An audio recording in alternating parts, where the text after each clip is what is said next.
And now a few minutes about paradox. The life of a missionary is best understood in paradox. What do I mean by that? Well, of course, we have Merriam-Webster's definition here. One, such as a person, situation, or action having seemingly contradictory qualities or phases. And a second definition, a statement that is seemingly contradictory or opposed to common sense and yet is perhaps true. I'll take out the perhaps.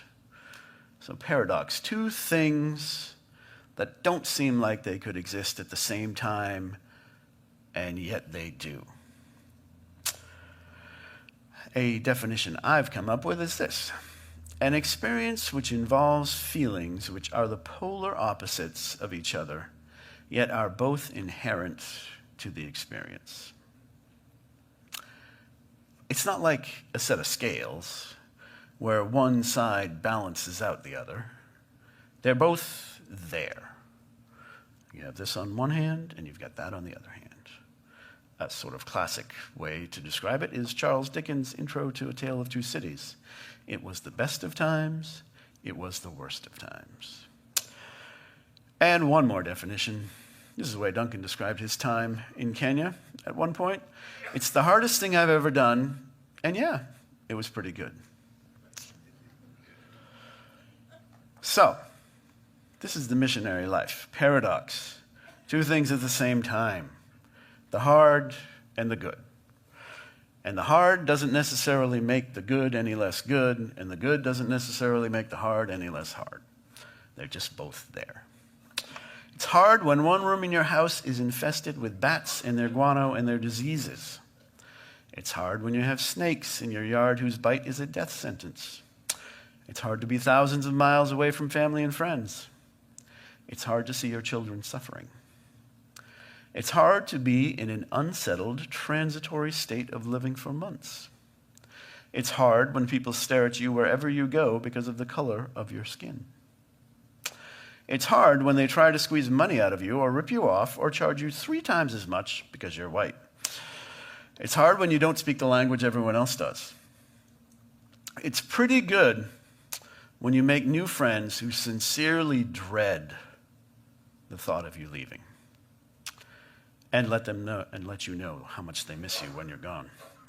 It's pretty good when the girls from the children's home light up when they see you.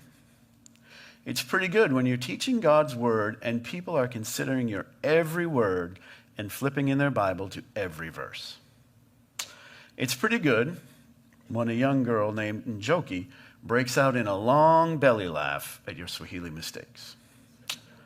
It's pretty good when you get to be part of 5 young men confessing their faith in Jesus as they're baptized. It's pretty good when you see and witness God working and providing over and over and over. This is the life of a missionary. And I invite you to live a life of paradox. When we go out to love other people who are in need, we run into this, right? We see God work miraculously, and we see these heartbreaking things. When we love people, this is what it is. I invite you into that. This is what Jesus leads us into, right? It's not just for cross-cultural missionaries, but for every follower of Jesus. To be his disciple is to share in his suffering. To be his disciple is to share in his joy. Suffering and joy together are paradox. One might find themselves saying, I wish I had never done this. This is the best thing that ever happened to me. Paradox. You cannot follow Jesus in loving those who are different from you, in loving your enemies, without sharing in this kind of experience. Many of us know this, and many of you have experienced this, I'm guessing, in a variety of ways. But it bears repeating. The Apostle Paul describes it like this: but even if I am being poured out as a drink offering upon the sacrifice and service of your faith, I rejoice and share my joy with all of you. This is the way of faith. This is the way of courage. This is the way of love. This is the way of Jesus. Let's walk it together.